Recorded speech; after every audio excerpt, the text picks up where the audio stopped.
রাত ঠিক 2:30 নাগাদ শিশির সান্যালের ডেস্কে রাখা ফোনটা বেজে উঠল। শিশিরবাবু ঘুমিয়েই পড়েছিলেন। আচমকা শব্দে ঘুমটা ভেঙে গেল। এক ঝটকায় ঘোর কাটিয়ে রিসিভারটা কানে চেপে ধরলেন। হ্যালো, বিধাননগর থানা। ওপাশ থেকে প্রথমে ফিনফিনে গলা শোনা গেল। চাপা কান্নার আওয়াজ কি? কিছু একটা প্রশ্ন করতে যাচ্ছিলেন শিশিরবাবু। কান্না থেমে গিয়ে প্রথম কথা শোনা গেল। মেয়েলি গলায় কাঁদতে কাঁদতে শব্দগুলো বলে চলেছে কেউ। এই বাড়িতে কিছু একটা আছে, আপনি আমাকে বাঁচান মামাবাবু। মামাবাবু? গলাটা চিনতে পারলেন সান্যাল। ঋতু।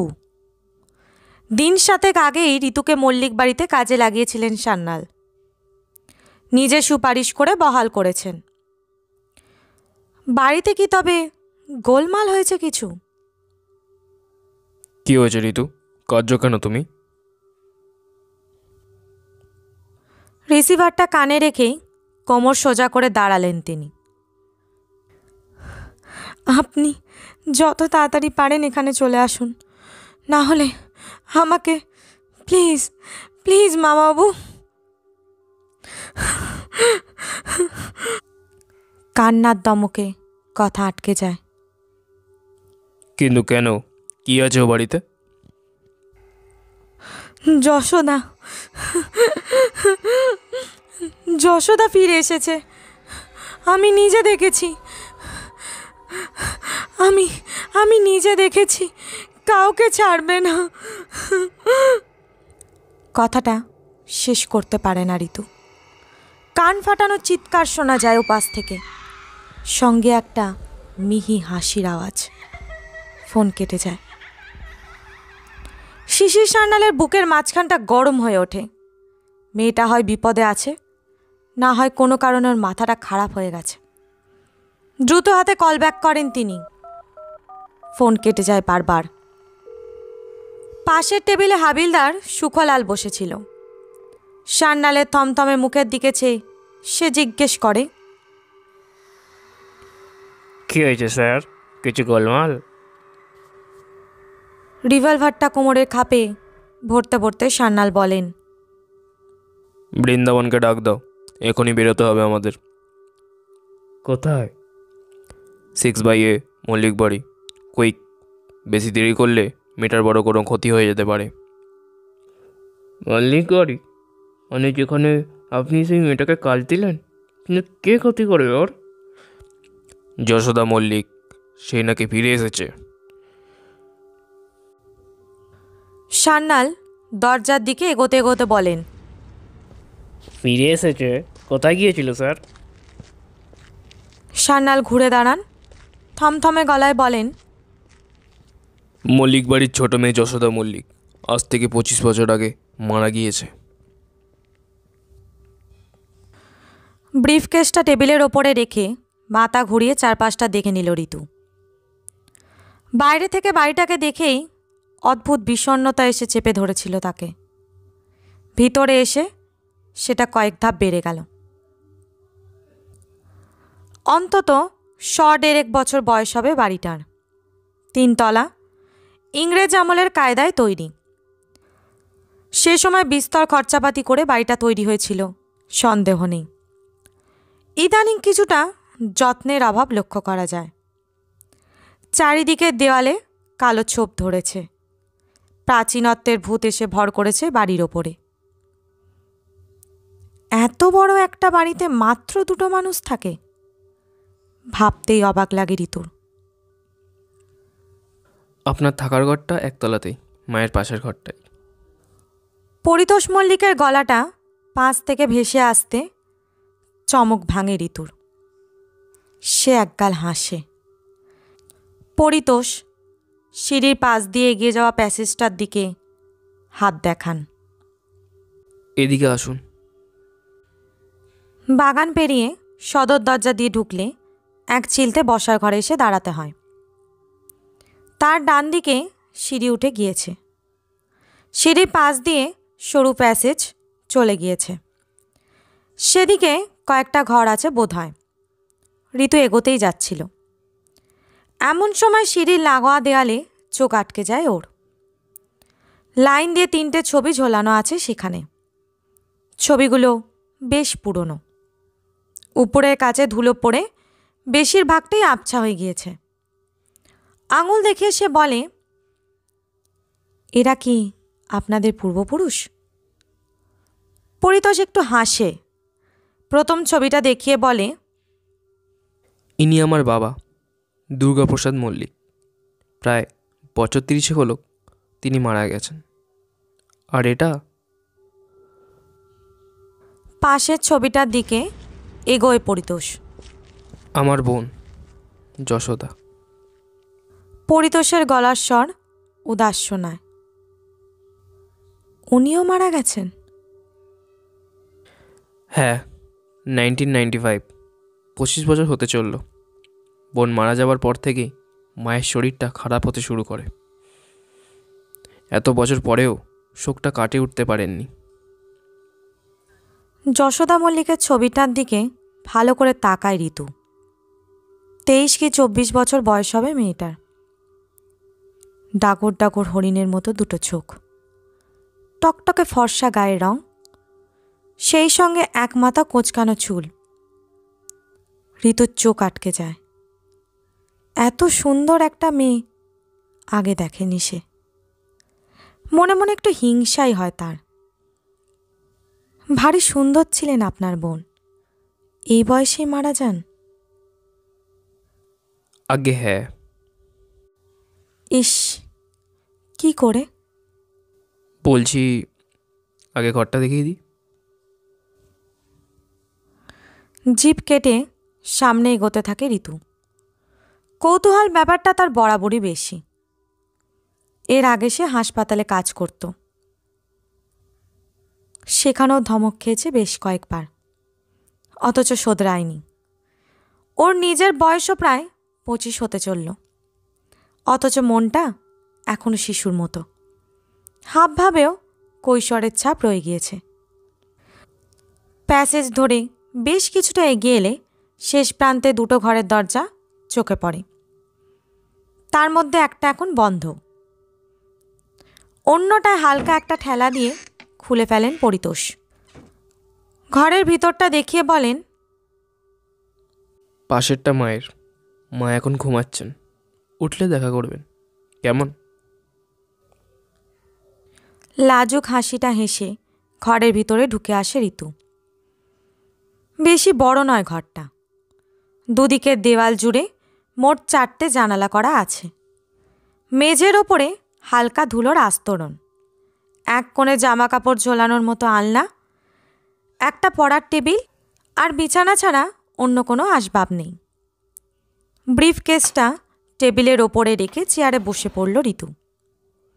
পরিতোষ মল্লিক কিন্তু বসলেন না। সুইচ টিপে পাখাটা চালিয়ে দিয়ে বললেন, বুঝতেই পারছেন, বাড়িতে আমরা দুজন মাত্র থাকি, ফলে কাজকর্ম সব আপনাকেই বুঝে নিতে হবে। প্রথমে একটু অসুবিধা হবে। না না, একদম চিন্তা করবেন না, আমি এর আগেও। ঋতুর কথা শেষ হয় না, পাশের ঘর থেকে একটা চাপা গোঙানির শব্দ ভেসে আসে, যেন কাতর কণ্ঠে সাহায্য চাইছেন কোনো মহিলা।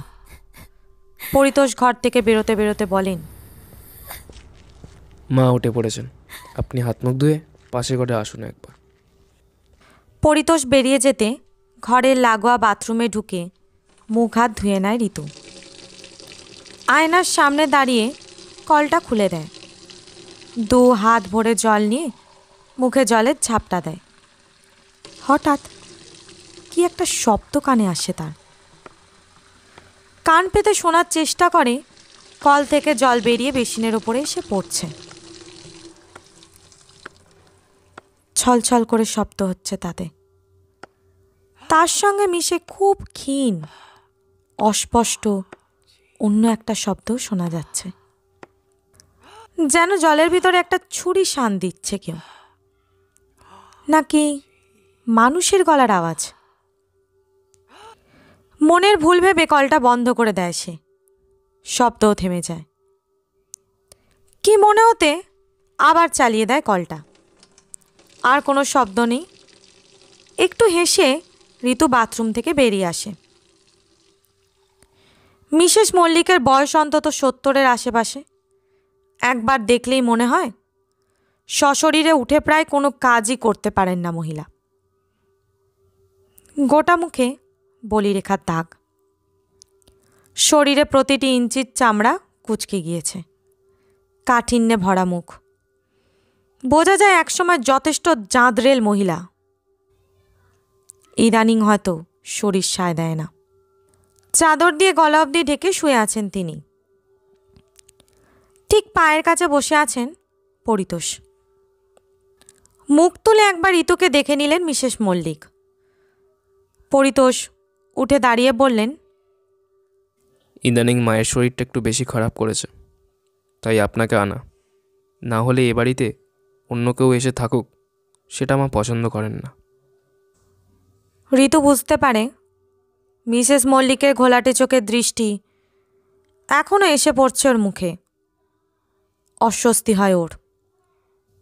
শোনো ছুকরি, এ বাড়িতে তুমি কাজ করছো মানে এই নয় যে বাড়িটা কিনে ফেলেছ। ঠান্ডা বরফের মতো কণ্ঠ মহিলার। কোথাও যেতে গেলে বা কিছু সরাতে গেলে আমাকে জিজ্ঞেস করবে আগে। আগ বাড়িয়ে কিছু করার দরকার নেই। ঋতু ঘাড় নাড়ায়। সঙ্গে সঙ্গে বাজ পড়ার মতো ধমক শোনা যায়। আমি জিজ্ঞেস করলে মুখে উত্তর দেবে। ঘাড় নাড়ানোটা অভদ্রতা। কানে গিয়েছে? হ্যাঁ, মাথা নামিয়ে বলে ঋতু। আমি একতলার ঘর থেকে বেশি একটা বেরোই না। তুমিও এইখানেই থাকবে। আমার ছেলে একা থাকে দোতলায়। 3 তলাটা আজ অনেক দিন যাবৎ ফাঁকা পড়ে আছে। দিনে একবার দোতলায় গিয়ে ওর খাবার দিয়ে আসবে। বুঝতে পেরেছ? হ্যাঁ। বেশ, এবার তোমরা যাও। আমার শরীর খারাপ নেই এখন, দরকার হলে ডাকবো। ঘর থেকে বেরিয়ে ঋতু বড়সড় একটা নিঃশ্বাস ফেলে। এতক্ষণ যেন একটা দরজা বন্ধ খাঁচার ভিতরে আটকে পড়েছিল। নিজের ঘরের চেয়ারে এসে জড়সড় হয়ে বসে পড়ে সে। মায়ের আচরণে কিছু মনে করবেন না। আমি তো ছোট থেকে দেখে আসছি, একটু রাশভারী, তবে মনটা ভারী নরম। উল্টো দিকের চেয়ারে বসতে বসতে বলতে থাকেন পরিতোষ।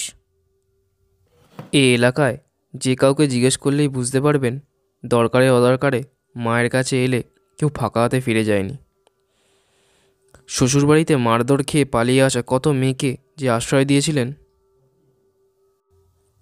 3 তলাটা ফাঁকাই পড়ে আছে, কেউ থাকে না ওখানে?